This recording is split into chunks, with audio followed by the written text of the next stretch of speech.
today, I get to be able to do something that a lot of other people have not. The case we're going to cover today has gotten a lot of interest, shall we say, over the course of the last 12 years. And there's a lot of theories and a lot of things that happen. And I see this case regularly published on YouTube. But one of the few advantages that I actually have being here in Las Vegas is I actually get to go and visit the places where this stuff happened. And this case in particular, for the last 12 years, has been shrouded completely in mystery.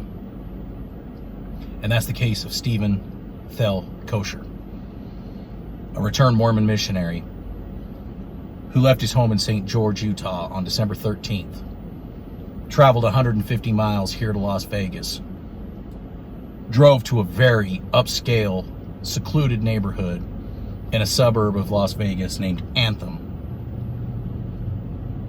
parked his car, walked away, and hasn't been seen since.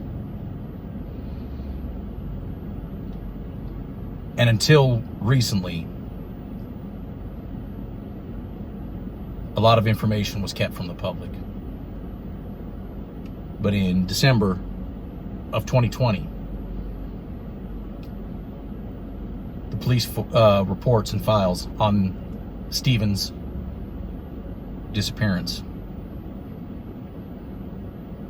was released under the Freedom of Information Act.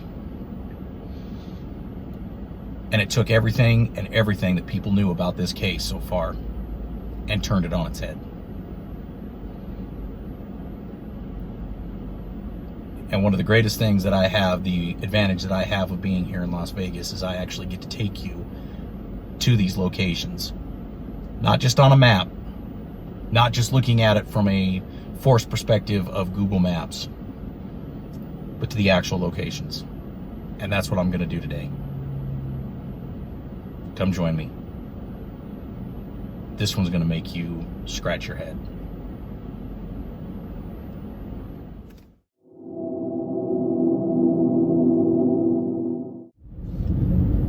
A little backstory on Stephen. He was born and raised in Amarillo, Texas. Devout Mormon to a devout Mormon family. His mom and dad, Rolf, R-O-L-F, Rolf and Deanne Koecher,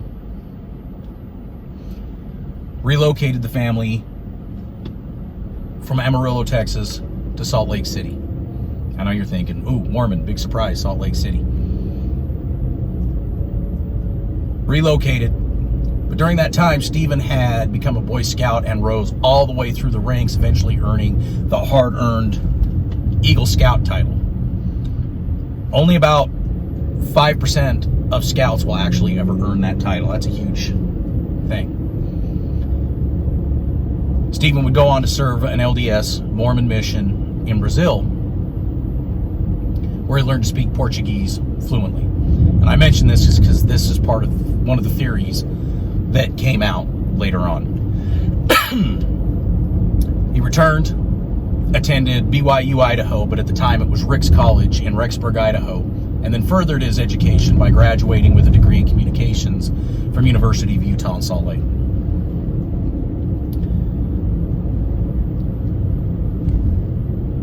Went to work for his dad at his newspaper in Salt Lake City, eventually moved to a rival newspaper, but not liking the hours and not liking the cold Utah weather, decided he was going to relocate to St. George, Utah, which is at the southern tip of Utah, heading towards Nevada on the I-15. Now we're going to discuss some of his movements prior, because a lot of people still report this incorrectly. They say that his movements previous to December 13th were weird. They weren't. That's all been debunked and moved away. and his movements were actually accounted for. So we're going to debunk that right now. His actions were not that weird. There was reasons for what he did, except for a small little venture to an ex-girlfriend's family's ranch in Windover, Nevada. And a small lie he told the family that he was on his way to Sacramento to visit family, which was later debunked from his parents, who said that they didn't have family in Sacramento. Other than that, his movements were accounted for until the morning of the 13th.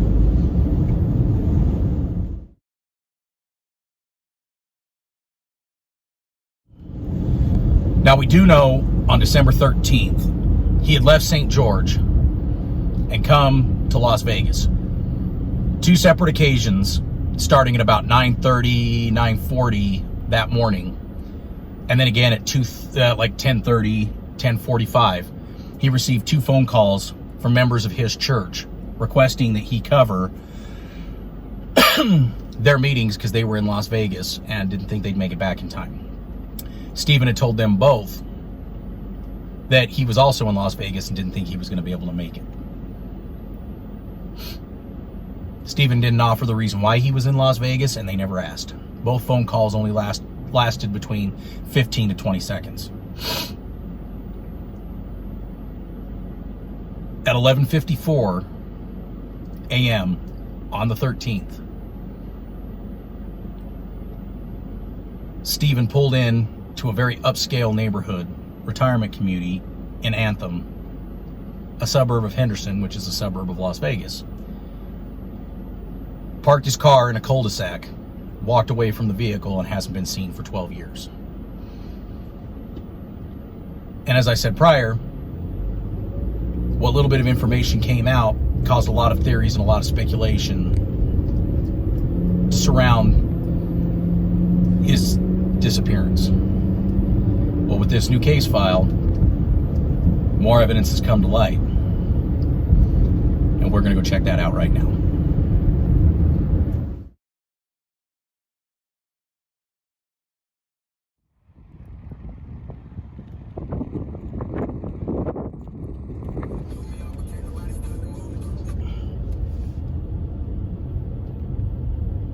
So at 11:54,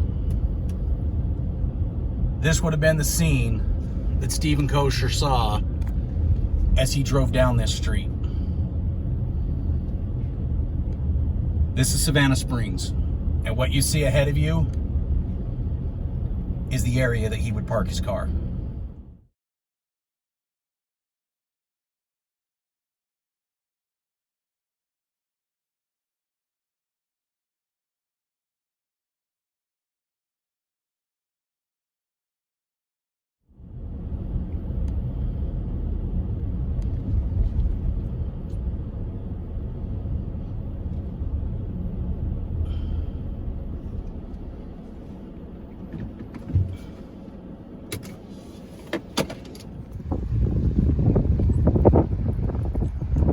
December 13th, 2009, Stephen parked his car right here.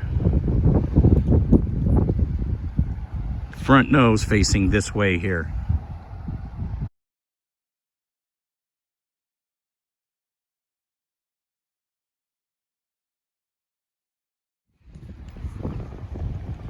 This is the actual spot right here where he parked his car.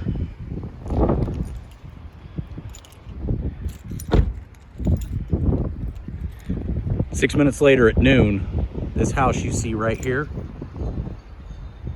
had a surveillance camera pointing and shows Stephen walking right down that road.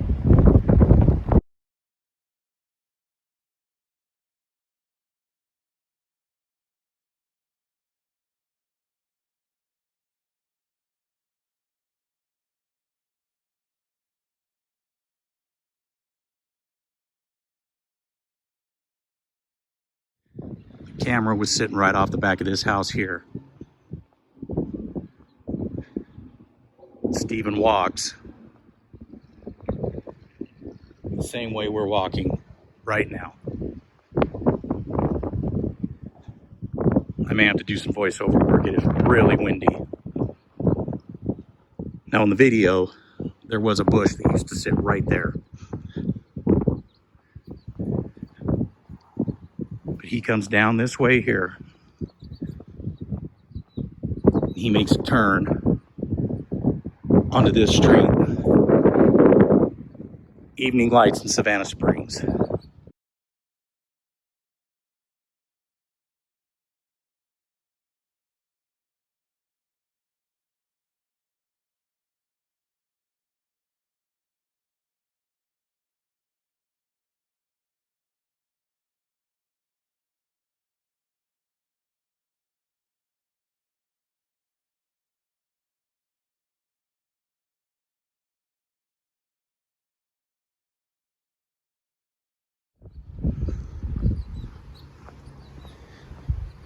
He crosses the street exactly the way we are right now. Surveillance camera from that house right there picked him up walking on this sidewalk and down this street on evening lights. He's last seen in the minivan window about right here, continuing down Evening Light Street.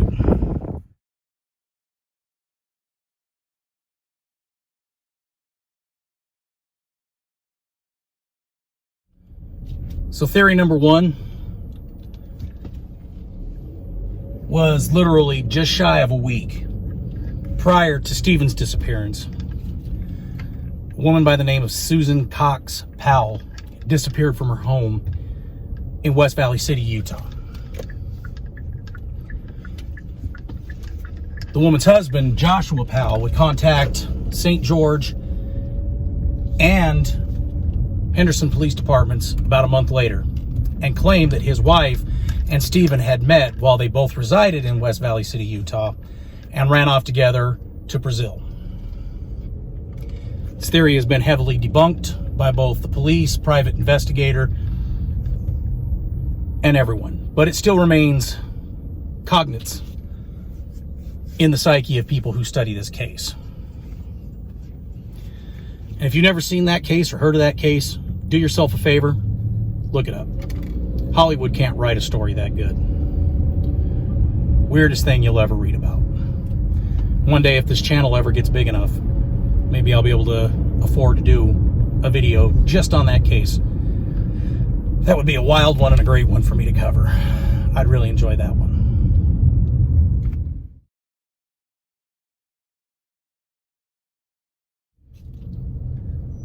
Some people believe that due to Stephen's state of mind at the time,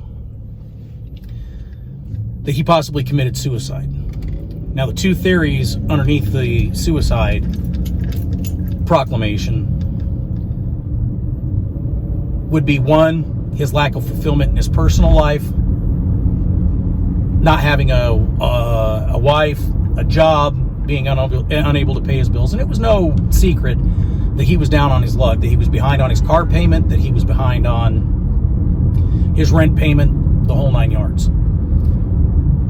That he simply parked that car in that cul-de-sac and walked away, walked off into the desert, and killed himself. Part B of the suicide theory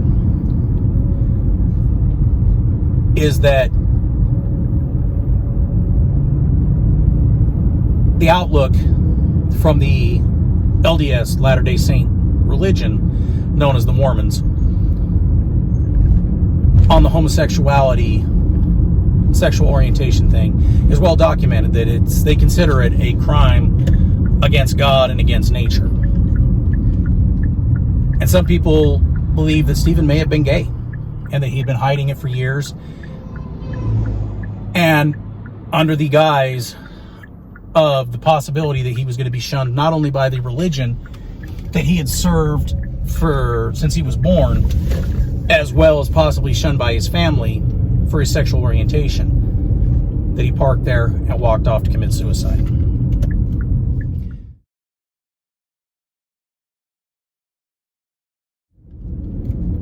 Theory number 3 revolves around Stephen's landlord, the man who rented the house to Stephen and his roommate there in St. George. Now, this man was arrested and pled guilty to a couple of things, including possession of stolen property, possession of prescription drugs. At one point, he even actually stored a $100,000 Porsche SUV in the house when Stephen and his roommate were living there. And the theory is that Stephen heard or saw something from his landlord that he shouldn't have. And the landlord made arrangements to have Stephen killed.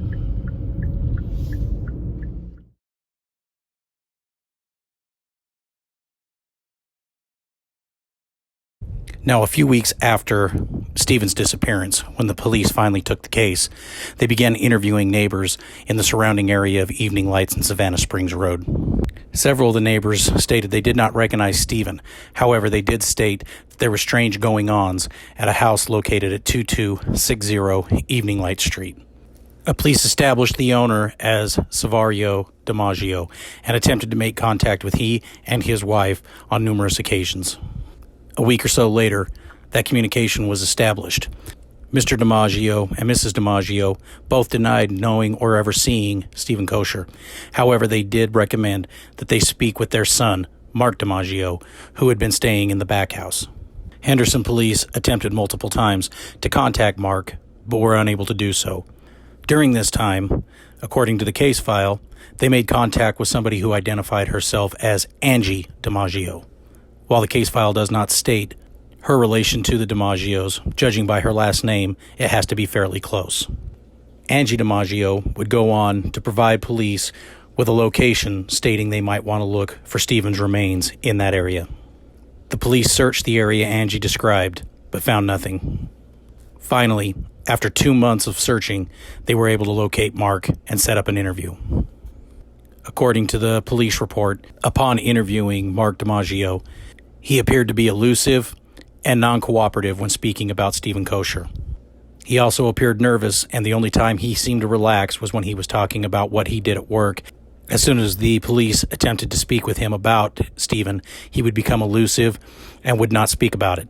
Further, he would decline to give the police his current address, stating he did not want anybody to know because of things such as, quote-unquote, their drug lifestyle. Mark DiMaggio was subsequently found to be in possession of several properties in Pahrump, Nevada. The police went out and spoke with residents of those areas, who on several occasions stated that they believed that they had seen Stephen, but did not know from where. Mark subsequently fled Las Vegas shortly after the interview, and at last count was somewhere in North Dakota. It is unclear at this time if the DiMaggios still own that home, as it appears vacant. However, on your screen, what you see is a satellite image of the home. They claimed he stayed in a back house, but as you can clearly see, there is no back house on the property.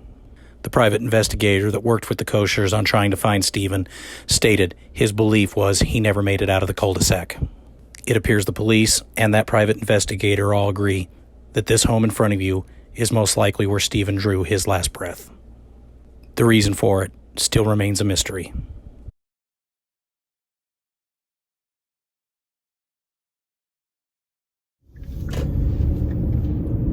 Now, out of all these theories, out of everything that's happened and out of everything that has taken place, while each stands on its own merit, some more believable than others, the biggest portion and the biggest problem that people have right now with all these theories is it does not explain the movements of Stephen's cell phone after his disappearance. Was it Stephen that was making these movements? Or was this Stephen's killer who made these movements? In the end, you're going to have to make that decision. Hopefully one day this case will be solved. You know anything, recall anything about the disappearance of Thell Koecher, please contact the St. George Police Department or the Henderson Police Department here in Nevada. Any information would be a great help. Let's help bring Stephen home. I want to thank you for joining me today. I had a lot of fun on this case, and I look forward to the next one. Until then, deuces.